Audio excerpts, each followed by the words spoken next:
umukire rero w'umumiliyoneri. Turakomeje rero sasa tutaratangira, abantu bumiwe nimuze hano muri comment mumbwira ati twumiwe, ntabwo twari tuzi yuko Aria ari we nyiri imipango yose, ari we uri inyuma y'urupfu rwa Kami, ndetse ko Sharon burya atari we wari uri inyuma y'urupfu rwa Kami. Sasa rero muhitemo binyandikira ngo muri comment, kuko nanjye numiwe. Ntago burya ibyo udutekereza aba ariko biba bimeze, nta nubwo burya ibyo dukeka aba ariko biba bimeze. Hari igihe nyine wifata gutyo ugatungurwa, ukumirwa, ugafata ku myanya ndangakumirwa rwose, ukumirwa. Uyu munsi twumiwe ako kanya rero kadite twinjira turebe ukuntu byari bimeze. Twabonye ubushize Sharon bamurasa, Sharon rero bamurashe, uwitwa Lucky abwira uwo bari kumwe na ati uramurashe kandi twamushakaga ari muzima kugira ngo tubashe kuba twamukuramo amakuru dushaka. Aravuga ati humura rwose nta kibazo yabaye, aracyahumeka. Ati aracyahumeka eke. Ati gaho rero hamagara ambulance turebe ko twamujyana kwa muganga vuba, ubundi turebe ibyo ari byo, turebe ukuntu bahita bamwitaho vuba atarapfa kandi tumukeneyemo amakuru. Mwibuke ko Sharon bagiye kumurasa agashaka gukora inyuma, bagira ngo nawe ashobora kuba afite imbunda, bahita bamurasa. Niko biba bimeze ubundi iyo umuntu agutunze imbunda umanika amaboko. Buriya umuntu nagutunga imbunda cyangwa nuhura na polisi ntuzashake bagira ngo nyine ugiye kuzana nk'intwaro runaka, bahita bakurangiza rwose. Ugomba rero kuba wamanika amaboko ukereka polisi yuko nta kibazo gihari, ubundi ntabwo polisi igiye irasa umuntu wamanitse amaboko cyangwa irase umuntu uyiteye umugongo. Iyo umuntu arimo kwirukanka buriya polisi ntabwo iba yemerewe kumurasa. Oya, reka. Ako kanya rero uwitwa Aria byose yabirebaga, arangije aravuga ati buriya kandi bazi yuko umutima, ati buriya kandi bazi yuko barasha uwishe Kami, ariko nyamara ntago banzi kuko umugore ni umugore, ntago bamuzi. Umugore ntago bamuzi kuko ubu ngubu nabaziye. Ndashaka kubabaza wowe witwa Cedric, ndashaka kukubabaza cyane. Aria tuzi uri waragiye gusaba imbabazi, Aria tuzi wafashe umwanya akajya gusaba imbabazi. Alice yahise yivugira ati ubu ngubu Alice niwe ukurikiyeho, Alice niwe bagiye kwica, ati Alice rero ni wowe ukurikiyeho. Ati ngiye kukuzira ku buryo nawe ndi bukwice, ngakomeza nkababaza Cedric. Mwibuke yuko Aria yakundanye n'uwitwa Cedric, barakundanye. Rero mu kuba barakundanye, Aria twabonye aza bwa mbere na mbere, nimba mubyibuka, avugira kuri telefone yavuze ati uzi ko kuko uriya muhungu ari umukire cyangwa uriya mugabo ari umukire, mana y'isi n'ijuru, mana y'isi n'ijuru. Nari kubabwira ngo muribuka umunsi witwa Aria aza bwa mbere akavugira kuri telefone mu kuvuga ngo ati uzi ko wa muhungu burya kuko ari umukire. Bivuga ko Aria ubundi akundana na Cedric ntabwo yari azi ko ari umukire, kuko na Cedric yigeze kubyivugira aravuga ati uno mukobwa dukundana ntabwo yari azi yuko mfite amafaranga. Rero Aria mu kuba yarambonye yuko witwa Cedric afite amafaranga akaba yaramwanze, akaba ariyo mpamvu yapanze imipango yo kugira yo kuba yashaka kuza kugira ngo basubirane, bikamupfana. Wenda bikaba ariyo mpamvu bikamupfana, cyangwa kuko akaba yaratumwe n'uwitwa wundi bavuganaga kuri telefone wamutumye, kuko yakenshi avuga ngo imipango yacu. Ako kanya akaba yarabonye yuko n'ubundi byanze, akaba noneho yarahisemo avuga ati n'ubundi nagiyeyo nzi ko witwa Cedric, nubwo bari bantumye ko ninzi wenda ko Cedric ari bunyemere, ariko noneho nabonye yuko adashobora kunyemera, kuko nyine Cedric yamweretse nyine ko adashobora kumwemera.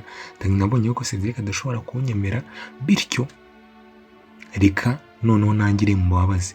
Bityo akaba ariyo mpamvu ashobora kuba yarishe Kami, akarimo gushaka no kwica Alice kubera ko Cedric yanze kumwemera cyangwa yanze yuko basubirana, nubwo byari biri muri case y'umuntu wari wamutumye.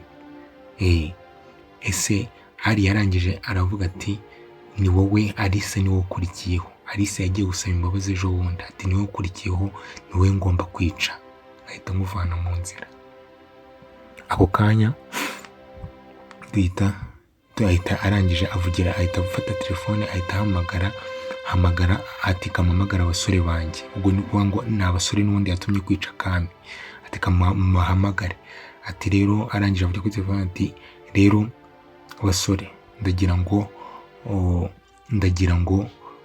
mukore akazi, ndagira ngo na Sharomu ugiye mushaka uburyo mumurangiza, kuko hano witwa Ari nawe yavuze ati ndashaka kurangiza Sharomu kubera iyo mpamvu. Aragira ngo arangize Sharomu, noneho ibyo yakoze bikomeze byitirirwe n'undi Sharomu. Nimba Sharomu ari we watekerezwaga ko ari we wishe Kami, n'undi Sharomu abyutse akavuga ko atari we wamwishe, byaba ari ikibazo. Ati rero nkeneye yuko Sharomu apfa kugira ngo n'ubundi ibyo nakoze bigirute ari we bigumaho, niyo mpamvu ashaka kwica Sharomu. Abagore nubwo atari bose, ariko uyu nguyu we yatwumije. Ako kanya rero twavuye turangije twizera uwitwa Cedric yari kumwe n'uwitwa Trisha. Arangije arimo kumubwira ati Trisha, ndashaka kukubwira ikintu kimwe ugishyire mu mutwe wawe, ndagira ngo mubwire uwitwa Sharomu nazongera kugaruka hano, ntuzazuyaze, uzahite uhamagara ko sinshaka Sharomu kazongera kugaruka hano. Leta irimo kumuhiga, dukeneye yuko naza hano uzahita wahamagara ngewe, wahamagara Lucky ku buryo azahita afatwa. Ati urimo kubyumva? Ndamubwira ati yego ndimo kubyumva, nuko nguko ngomba kubikora. Ako kanya barimo kuganira uwitwa Jehova yahise yinjira, arangije aza arimo kuvuga ati boss ndagushaka. Ubwo arimo kubwira Cedric ati Cedric nako boss ndagushaka, ubwo ndagushaka. Ndamubwira ati se bihutirwa? Ati yego birihutirwa. Barangije ati genda nta kibazo ndaje. Arangije uwitwa Cedric yongera kubwira Trisha ati ibyo bintu mubwiye nizere ko wabyumvishe. Ati yego nabyumvisha. Arangije soka hanze. Rero uwitwa Gihozo aramubwira ati rero ndashaka kubwira ibi bintu kandi ubigire seriye, ubyumve yuko ari seriye.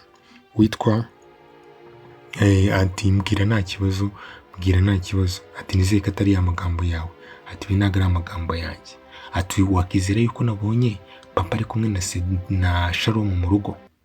Mwibuke ko ubundi iki ni ikibazo cyo kuba umubyeyi wanyu, umuntu urimo kubagendaho bagirira nabi ari kumwe nawe. Niyo mpamvu nyine nagiye ubona aba yagize noneho ubwoba, yagize utarangira. Aramubwira ati aka kanya ati ngewe nashatse kubibwira uwitwa Alice, ariko ntabwo yashatse kumva, kuko namubwira ati twimuke tugende mbivugira ahandi. Ati kuko ngewe mbabona papa yaranize arambwira ati singire umuntu nzabwira yuko namubonanye na Sharomu. Rero ako kanya uwitwa Cedric yahise ahangayika. Mwibuke yuko nyine ari sebukwe, ni papa w'umukobwa akunda. Kubona rero ari kumwe n'umwanzi we, cyangwa kumva ari kumwe n'umwanzi we, nawe bimutera ikibazo, haba ku rukundo rwe, haba hagati nyine y'imiryango, aba yumva ko biteye ikibazo. Ako kanya rero uwitwa Cedric yahise avuga ati reka mpamagare uwitwa Alice aze mubwira. Ako kanya rero twabonye uwitwa papa Alice yarimo gusoma urwandiko. Murabizi ko ubushize mbere yuko barasa Sharomu yari yasize urwandiko rero rwari rurimo iki? Hari harimo ukuri. Noneho twimenyeye ukuri. Na Sharomu yasize abyanditse, aravuga ati rero ndagira ngo mumenyeshe yuko atari ngewe wishe Kami. Ati Kami ashobora kuba yarishwe n'uwitwa musaza we, kuko n'ubwo nawe yashidikanyaga. Ati ashobora kuba, ariko sinzi nimba yagakwiye kubashyiramo yuko ari Cedric wishe nuza mushiki we, kuko ntago ari byo.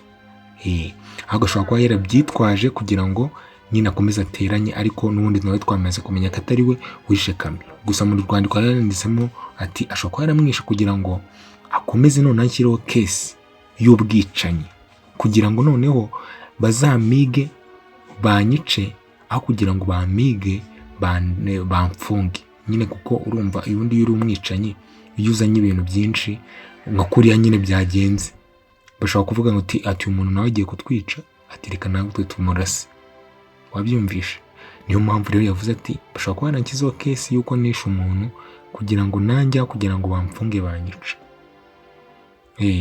Ati kuko ngewe nakora ibindi bintu byose, ubundi bugome bwose nabukora, ariko ntabwo nshobora kwica umuntu.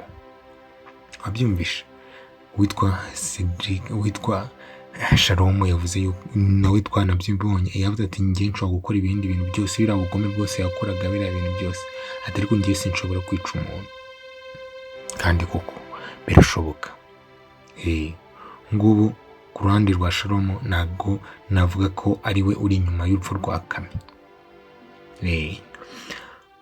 Witwa rero Byamwanze mu ndahita hamagara Shari we, aramubwira ati bya bintu noneho birakomeye, ati burya Shalom arimo guhigwa, ati kandi biragaragara yuko urupapuro yanyandikiye bisa nkaho nyine ari mu bibazo bigoye, ati kuko yambwiye ati ibi bintu ndabikubwiye basi kugira ngo uzabwire umuryango wanjye ukuri.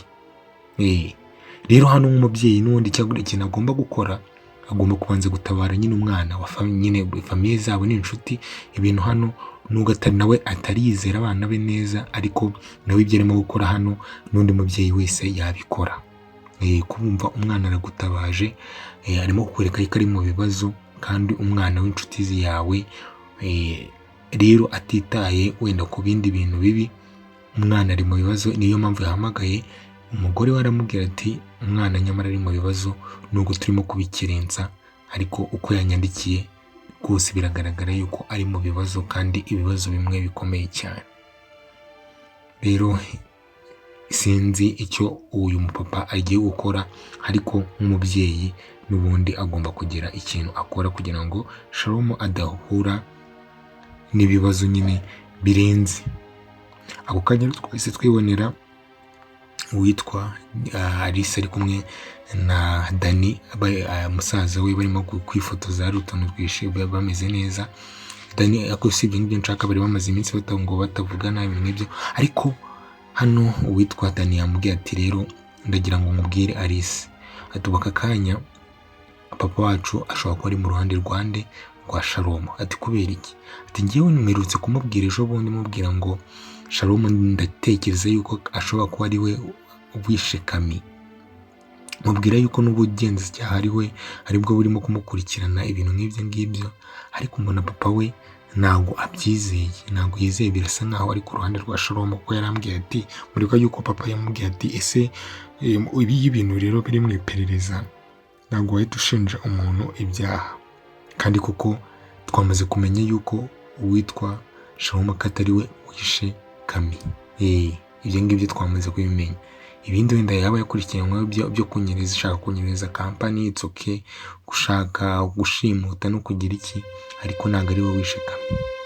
Bivuga yuko buriya na papa wa Alice ku ruhande rwo kubwira Dani, amubwira ati nyamara ibintu iyo bitaragira iperereza cyangwa bitaragira batarabinonosora neza, ntugashinje umuntu. Nubwo Shalom yazaga abwira akanga, witwa Trisha yamubwira ati so wabonye ibyo Kami byamubayeho, byari nk'urwitwazo, burya nta kintu yakoze, byari nk'urwitwazo wo kugira ngo akomeze akange, nyine yifashishije ibintu wenda atakoze, kuko twamaze kumenya yuko nyine atari we wabikoze. Alice ako kanya witwa Cedric rero yahise amuhamagara, amubwira ati shira wanjye bimeze bite? Bimeze neza. Ati rero nsanga ku kazi ndagushaka. Rero Sinuza witwa Alice yahise avuga ati reka ngikorera Cedric murebe, ati kuko nubwo ngibyo ndumva binakomeye cyane nimba papa ari mu ruhande rwa Shalom. Ati kandi rwose ko ari mu ruhande rwa Shalom nyine ni ikibazo gikoye. Ako kanya rero witwa Alice yahise ajya ku kazi, arangije abwira uwitwa abwira uwitwa Cedric arangije aramubwira ati rero atubaka kandi ikintu muhamagariye sheri wanjye nuko Gihozo yambwiye ati ejo bundi yabonye Shalom ari kumwe na papa wawe iwanyu. Ati rero atumva ni ikibazo gikomeye cyane. Alice ati gute se papa azi neza yuko Shalom ari we wamemukiye ariko akaba ari hehe arimo kuvugana na Shalom. Ariko nyamara papa yuko bari kuvugana na Shalom mwike ko n'ubwa mbere Shalom aza kumureba yarakaye. Ariko Shalom burya rimwe na araho yavugisha gukuri. Yavugaga ati ibintu barimo kunshinja ntago ari byo. By'urupfu rupfu rwa Kame.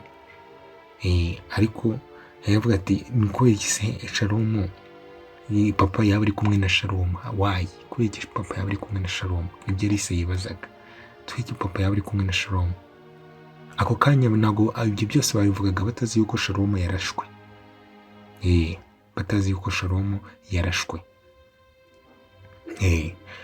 Arangije ati nanjye uwitwa Cedric amwe ati yego nanjye nibyo nibaza sinibaza uburyo papa wawe yabazi yuko Shalom yaguhemukiye aka kanya akaba ari kumwe na Shalom. Ati kandi ni ikibazo gikomeye cyane ariko tugomba kwitaho. Ati icyo kibazo nta kibazo icyo bintu byose tugomba kubyitaho kuko ikintu cyane ingenzi hano cyari gufata Shalom ariko nyamara Shalom twasanze atari we uri nyuma ya byose. Aka kanya bafite umwanzi ubarimo yicecekeye witwa Aria kuko aka kanya nta numwe noneho uzi ko Aria arimo kubagenda runono ari we urimo kwicana ari we urimo gutuma abantu ngo babice. Aria arimo kwisanga muri kampani akahaza naribi. Aria arimo kujya kwa Alice uko yishakiye ariko nyamara ari we mugome uri hano hanze urimo gukora ibintu bitari sawa urimo gukora ibintu noneho birengeje ukwemera. Ngo niwe Aria arimo kubica arimo kubabaza witwa Cedric gake. Ako ngako rero twavuye twongeye twita twibonera witwa Dani yari yicajwe n'uwitwa papa we. Rero papa we yatangiye rero gushaka uburyo yavana mu menyo ya rubamba witwa Shalom. Arangije abwira Dani ati rero ndagira ngo tuganire nk'abantu b'abagabo umbwire ese ni ikihe kibazo gihari ndashaka ngo umbwire umuntu witwa Cedric urumva umushiki ngo w'umukobwa waba warishe umukobwa mushiki we waba umuzi cyangwa ntabwo umuzi. Mwibuke ko ayo makuru yose witwa papa we arayafite yuko mushiki w'uwo mukobwa ari we fiance wa Dani, uwo muhungu ari we fiance wa Dani. Akaba bizi neza yuko uwo muhungu ari umukunzi wa Alice. Rero niyo mpamvu yavuze ati kandi ibyo byose murimo kugenda mumisha mugenda muca hirya no hino ati ibyo byose ndabizi mu macenga yose murimo kugenda nyina yose ndayazi. Ati kandi na Alice abirimo. Niko muganga Alice abirimo yuko yagiye kugenda byose Shalom yamubwiye ati kampani ye ibintu urabizi ko ari byo Shalom noneho yamubeshye yuko kampani yariye ibintu ngibyo. Ati kampani yariye ibintu ngibyo byose murabizi. Witwa hano papa Alice nibyo yabwiraga nuza Dani amuga ati nyine yuko umbwiza ukuri ukambwira ibintu byose ukambwira ikintu nta na kimwe gice ku ruhande. Ariko Dani n'undi yakomeje kubica ku ruhande aramubwira ati rero nzi ba Cedric benshi. Ati n'uwundi nawe afite mushiki we wapfuye. Muri make nyine yashaka nyine ku ruhande ariko papa we byasaga ubona nyine nkaho noneho yariye karungu akeneye kumenya ese ni ibiki birimo kujya mbere hata umwana w'abandi ari we vuga Shalom akaba arimo kubirenganiramo kuko naka kakanya azi yuko n'abahungu be n'abakobwa be bari mu kaga. Kuko aka kanya witwa Alice nawe arimo kugendwa binono kuko twumvishe bavuga ko ari we bagomba gukurikizaho kugira ngo babaze witwa Cedric. Ako kanya rero twese tubona nyirabayazana witwa Aria rero niwe waje ari nyirabayazana today twamumenye. Yari arimo guhamagara baba gabo ngatuma arangije arababwira ati rero ndagira ngo mbabaze ati ibyo nabatumye mwabikoze? Abandi ngo ati yego twabikoze, ubu ngubu Shalomo ntabwo akirimo guhumeka umwuka w'abazima. Ese koko Shalomo yaba atarimo guhumeka umwuka w'abazima? Ese koko Shalomo yaba yapfuye koko? Kandi tuzi yuko bamujyanye mu bitaro ngo kugira ngo babashe kuba bamuvura bamukize. Hano rero witwa Aria niwe urimo gupanga iyi mikino yose, niwe urimo gupanga kano gakino kose, nta na kamwe arimo gusiga. Ati ndabamara mwese, ndabamara. Ako kanya rero twahise twibonera witwa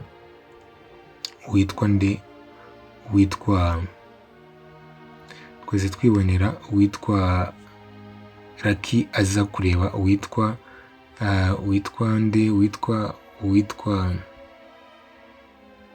Lucky yaraje kureba uwitwa Cedric arimo kumubwira ati rero bakakanya ikintu kinzanye ni ukukubwira yuko witwa Shalomo twamurangije, twamurashe. Yavuze ngo twamurashe, sorry, kuko ntabwo ati rero si Shalomo twamurashe.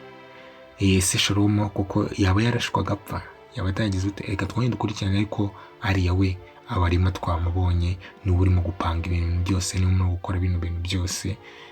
Reka rero dukomeze dutegereze turebe ukuntu biri buze kumera, biri buze kugenda, ariko Aria byose niwe nyirabayazana. Ciao ciao, ukomeze ukore subscribe, ukande like, ushyire na comment na share, ubundi ujye muri comment urebe link twapeninze, ukande ujye kureba filime tuba twashyizemo. Ciao ciao, mukomeze mugire ibihe byiza.